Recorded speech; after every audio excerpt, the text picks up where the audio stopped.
Hello guys, this is Icy Blue 487 and this is pretty much another drawing progress episode 2 this time. The last drawing progress vlog was 4 months ago. Unfortunately, I don't do much videos on Icy Blue 487 as much as I would like to. Most of my activity on YouTube goes to my Ice Angel Gaming Let's Play channel, where I actually do post daily videos. But anyway, I would definitely like to put more stuff up here in the future and more frequently. But anyways, not much has really changed on my Deviantart account since then, actually, unfortunately.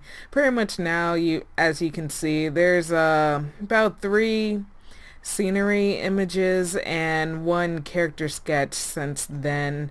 I would definitely like to go into more detail on the colored images that I have, because not every colored image that I have right now it's going on Deviantart. Um, I will also do some editing because my computer is not that amazing and is going to be loading very slowly. Basically, this is one of the very first scenery images that I did for my visual novel called Trapped. Um, Basically, this is the main character, Amante's home.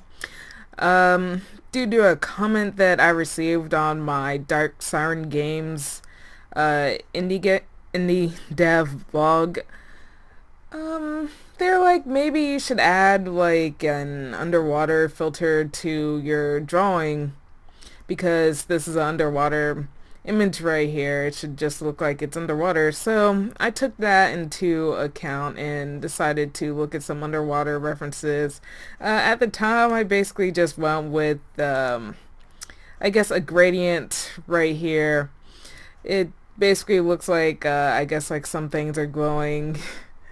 Oh well, I'm not aiming to be like super professional with this visual novel basically at the moment, since I am pretty much just trying and figuring out how to do digital coloring right now in Photoshop. It's been quite an experience. I do like having to do work for this to draw for this visual novel, because it's forcing me to do things that I normally would never do before. I normally never did stuff with scenery.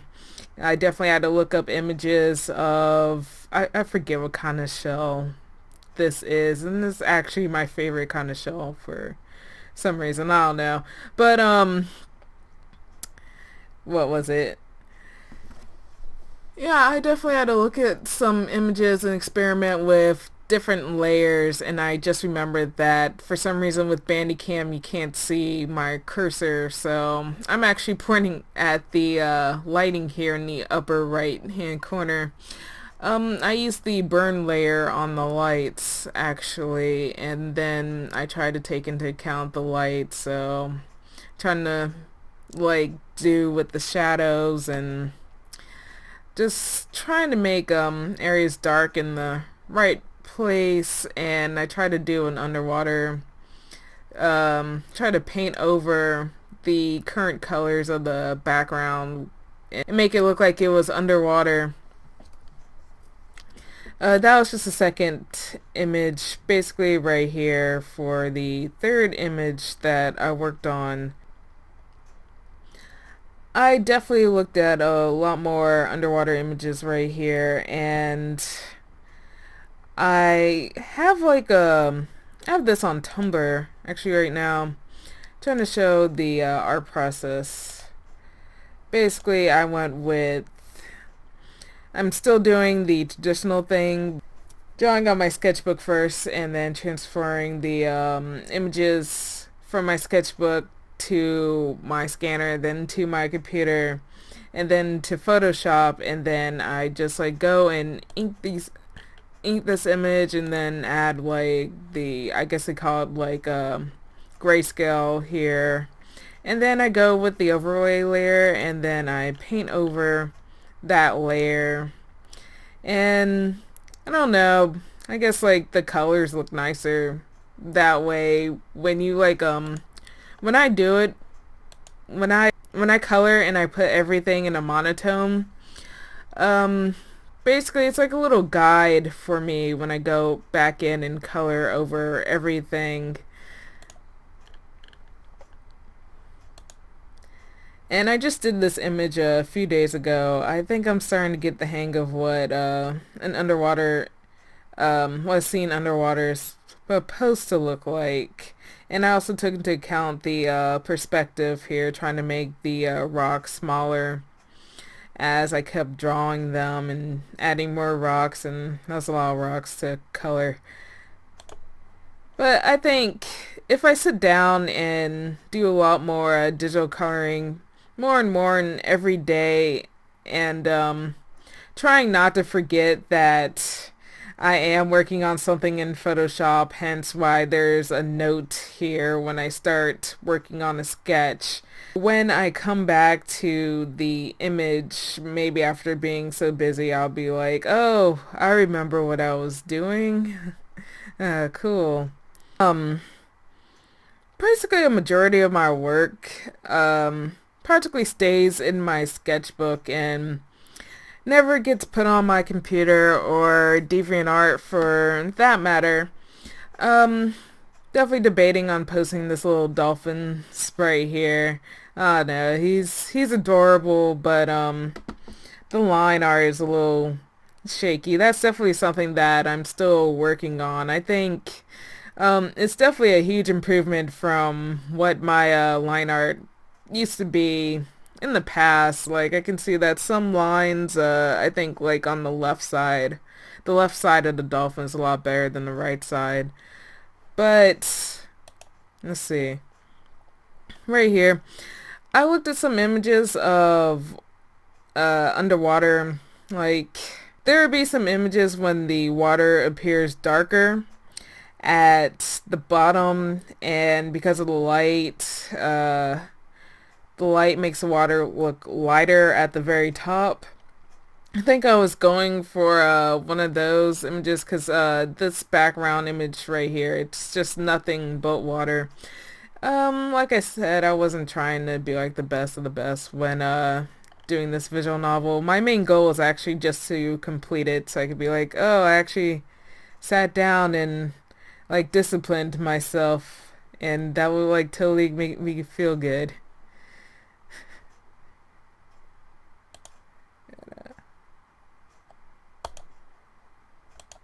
Anyways, I've been practicing drawing real people as of late. It's definitely helped me out with my stylized artwork. Definitely to understand how the human body works. I definitely want to make some really good real life drawings as the days go past by. I definitely would like to get really good at the human anatomy. This is basically just the first face that I started on. I googled a bunch of guys' faces on Google and just started sitting down and drawing them. I think this is pretty much decent, but all this was pretty much done with paper and straight up scanned from my sketchbook. Um, so I didn't really do any shading whatsoever. I still need to work on the ears. That's a definite. But I'm also trying to think about shapes when doing these faces, which has definitely worked. Let's see. Can't really see much of this face, unfortunately. I think I'm also going to try to darken the lines when I start drawing in my sketchbook. Um, One thing that actually was very helpful when I was with that company that I kept telling y'all about for so long, the company owner was really good with artwork to the point where like he got a scholarship off of a painting that he did for him to be able to go into a art school. He told me that practically everything start with shapes, so that's very helpful advice, and that's definitely advice that I'm still gonna definitely follow. Because after I'm done with this visual novel, I'm definitely gonna like sit down and do a whole bunch of work with Photoshop and uh, anatomy. Um, I decided to go back and draw something stylized. By stylized, I mean anime. But anyways, it's just a character that I'm pretty much working on for a story that I have in mind. As I said in the past, all characters I draw do have a backstory to them. I can't just sit down and draw like a random character. Since my visual novel is actually almost done, I say about a good 65% because once I'm done with the scenery work, all I need to do after that will basically be just the little special scenes, and there's like probably like four of those scenes, and that's it, and then just proofread my writing and then just release it to the world, and that's it, and I'll be able to take a deep sigh of relief. I don't know, deep breath of relief. I forgot the saying. I don't care. But yeah, since most of my work has to be done on computer, I'm basically just whenever I can, I just sit down with my sketchbook and just draw whatever. Now, when I'm nowhere near my computer, which is kind of pretty much a good feeling. But anyways, guys, that's pretty much where I want to show y'all pretty much my progress that I'm at right now. Oh yeah, whatever. Um, Basically, I started looking into places that I could start posting my realistic artwork and getting some really good advice. This forum is called CG Art Nexus. I haven't posted anything on this website. When I get around to it, I will definitely start. I will post a sketchbook of only my realistic artwork. Everything will go on my Deviantart account, but just on like a forum like CG Art Nexus, I'm only gonna post like anatomy sketches. Uh, let's see. I thought about conceptart.org, but decided to do that maybe probably like a year or two from now after I do some major improvements with my artwork. Um, as far as I know, CG Art Nexus, I believe, is a forum or website that was started up after, for some reason, Imagine FX message board was taken down quite a few months ago. I was actually going to sign up to that message board after lurking up there for quite a while, and then discovered it was gone, and I can't remember how I found CG Art Nexus, but I did. People up there seem pretty alright, pretty willing to give advice, so I'm like, oh, that's cool. I'll just join this message board and see how things go. So yes, that is definitely what I wanted to tell y'all guys. Still sitting down and drawing, and I just got a job for next 2 months in doing with Photoshop and editing photos. Let's see how beneficial that can be for me during that short time at that job. Anyways, y'all have a good day, guys. Bye.